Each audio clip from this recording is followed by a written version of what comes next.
Hello everyone, code कागज channel में आपका स्वागत है। आज हम गिग्स फॉर गिग्स का problem of the day solve करेंगे। प्रॉब्लम का नाम है काउंट डीअरेंजमेंट्स।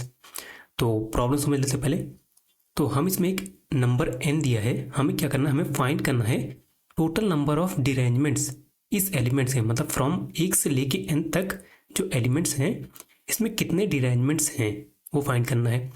और फिर बता रखा है एक डीअरेंजमेंट क्या होता है, ये होता है 1 से लेके n तक का एक परमुटेशन है जिसमें कोई भी एलिमेंट अपनी ओरिजिनल पोजीशन पे ना हो। ठीक है, मतलब क्या हुआ कि 1 जो है, जैसे मान लो कोई परमुटेशन है तो उसमें 1 जो है फर्स्ट एलिमेंट नहीं होना चाहिए, 2 जो है सेकंड एलिमेंट नहीं होना चाहिए। एग्जांपल जैसे दे रखा है कि ये है एक डीअरेंजमेंट्स 1 से लेके 5 तक के नंबर का। इसमें देखो तो ये जो 5 है ये अपनी ओरिजिनल पोजिशन 5 पे नहीं है, 3 अपनी ओरिजिनल पोजिशन 3 पे नहीं है, 2 सेकंड पे नहीं है, 1 जो है फर्स्ट पोजीशन पर नहीं है, सिमिलरली 4 जो है अपनी पोजीशन 4 पे नहीं है। ठीक है, कोई भी एलिमेंट अपनी ओरिजिनल पोजीशन पे नहीं है, तो इसीलिए ये एक डीअरेंजमेंट है 1 से लेके 5 तक के एलिमेंट का। हमें वही फाइंड करना है, n दे रखा है तो हमें फाइंड करना है टोटल कितने डीअरेंजमेंट्स हैं ऐसे। तो समझते हो कैसे सॉल्व करेंगे। तो डीअरेंजमेंट काउंट फाइंड करने का एक फॉर्मूला होता है। ठीक है, पहले फॉर्मूला देखते हैं फिर उसके बाद देखेंगे कि वो फॉर्मूला आया कहाँ से, कैसे आया वो। ठीक है, तो पहले फॉर्मूला देख लेते हैं। फॉर्मूला क्या है, मान लो हमें डीअरेंजमेंट ऑफ n फाइंड करना है, मतलब टोटल कितने काउंट फाइंड करना है, हमें कितने डीअरेंजमेंट हैं 1 से n तक में।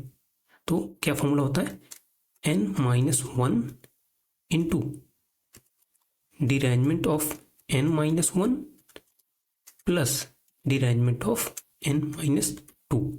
ठीक है, ये फॉर्मूला है। अब ये देखते हैं ये फॉर्मूला आया कहाँ से, देखते हैं इसमें एक एक चीज कैसे आई है। ठीक है, जैसे n-1 ये कहाँ से आया, d ऑफ n-1 और d ऑफ n-2 ये कहाँ से आया।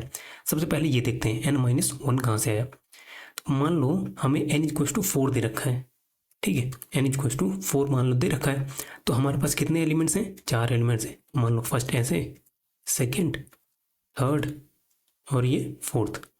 तो अगर यहाँ पे 1 है, मान लो यहाँ पे 1 होना चाहिए, लेकिन हमारे डीअरेंजमेंट में क्या होना चाहिए, 1 फर्स्ट पे नहीं होना चाहिए। तो 1 को रखने के बाकी कितने चॉइसेस हैं, मतलब इसको छोड़ के बाकी वो इन 3 जगहों पे रह सकता है ना। तो कितना ही है, n-1 ही तो है, 4-1 मतलब 3। अगर मान लो जैसे ये 1 के लिए था, अब यहाँ पे 2 यहाँ पे ना रखें, इसके अलावा इसके पास कितने चॉइसेस हैं, n-1 चॉइस तो हैं, ये 1 2 3 मतलब 4-1 3। सिमिलरली इसके पास भी तो n-1 चॉइसेस हैं। तो वही ये बता रहा है कि कितने चॉइसेस हैं, मतलब हर एलिमेंट के पास n-1 चॉइसेस हैं कि किसी भी पोजीशन पे जा सकता है, खुद को छोड़ के किसी भी n-1 पोजीशन पे जा सकता है। तो ये हो गया n-1 कहाँ से आ रहा है। अब देखते हैं ये d ऑफ n-1 कहाँ से आ रहा है एंड d ऑफ n-2 कहाँ से आ रहा है। हमारा जो 1 है, 1 ओरिजिनल में 1 यहाँ पे होगा। ठीक है, लेकिन हम डीअरेंजमेंट में 1 है, 1 यहाँ नहीं होना चाहिए। मान लो हमने 1 को पोजीशन 3 पे डाल दिया है। ठीक है, ये थर्ड पोजीशन है, मान लो हमने 1 को थर्ड पोजीशन पे डाल दिया है, तो यहाँ पे जो एलिमेंट था यहाँ पे क्या होता है, ओरिजिनल पे 3 होता है। तो अगर यहाँ पे 2 केसेस अब बनेंगे, 2 केसेस क्या बनेंगे, पहला केस बनेगा कि 1 पे जो, मतलब यहाँ पे जो एलिमेंट था 3 जो था वो 1 की जगह पे चला जाए, 1 जहाँ से आया कि यहाँ पे आ जाए, पहला केस ये होगा। इस केस में कितना हुआ, ये दोनों तो सेट हो गए ना, 1 जो है 3 पे आ गया थर्ड पोजीशन पे, 3 जो है फर्स्ट पोजीशन पे आ गया, ये दोनों सेट हो गए। अब हमें किसका डीअरेंजमेंट फाइंड करना है, एक ये 2, इन दोनों का फाइंड करना है। ये हो गया, ये कहाँ से मिल रहा है, इसका मतलब क्या हुआ, ये हुआ d ऑफ n-2। क्यों, क्योंकि ये दोनों सेट हो गए, बाकी जो बचे हुए हैं n-2 बाकी लोग बचे हैं उनका डीअरेंजमेंट अब हमें फाइंड करना है। तो ये आया d(n-2) यहाँ से आया। ठीक है, ये पहला केस, जब 1 जो है थर्ड पोजीशन पे होगा, मतलब जिस पोजीशन पे गया उस पोजीशन में जो एलिमेंट होगा वो इसके पोजीशन पे आ जाए, तो हमारे पास d ऑफ n-2 हो गया, ये वाला हो गया। अब दूसरा केस क्या था, अगर 1 जो है थर्ड पोजीशन पे गया लेकिन 1 जो है थर्ड पोजीशन पे गया लेकिन 3 जो है फर्स्ट पोजीशन पे नहीं आया। ठीक है, 1 यहाँ पे आया लेकिन 3 यहाँ पे जो था वो यहाँ पे नहीं आया, वो अब बाकी इन तीनों जगह कहीं पे भी जा सकता है। ठीक है, वो यहाँ पे नहीं आया, तो अब ये तो फिक्स हो गया। अब कितने बचे डीअरेंजमेंट करने के लिए, 1 2 3, जो कि है n-1। तो इसीलिए आया वो डी ऑफ n-1। ठीक है, तो ये दो केस बनते हैं, यहाँ से आ रहा है ये दोनों। ठीक है, तो हर नंबर के लिए n-1 चॉइसेस है, तो हर चॉइस पे हमें ये दो केसेस बनते हैं, तो इसीलिए ये फॉर्मूला टोटल बन रहा है। अब समझते हैं इसका बेस केस समझ लेते हैं, क्योंकि हमें फॉर्मूला देख के ही पता चल गया है रिकर्शन से ये सॉल्व होगा, तो बेस केस क्या होगा रिकर्शन का वो समझ लेते हैं। तो इसका बेस केस देख लेते हैं।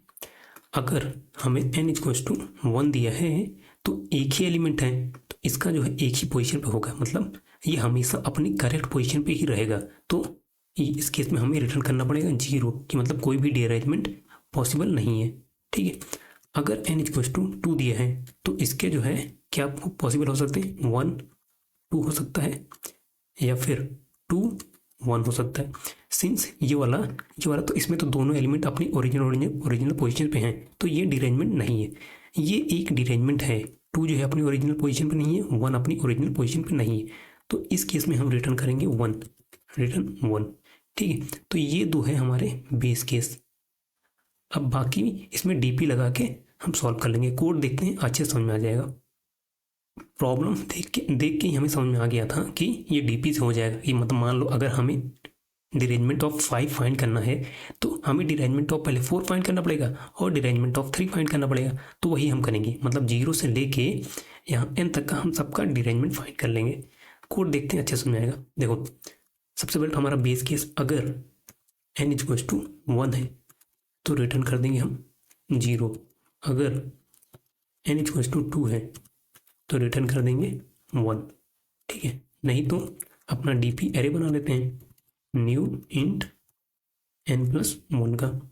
ठीक है, इसमें डाल देते हैं डीपी ऑफ 1 होगा 0, डीपी ऑफ 2 होगा 1।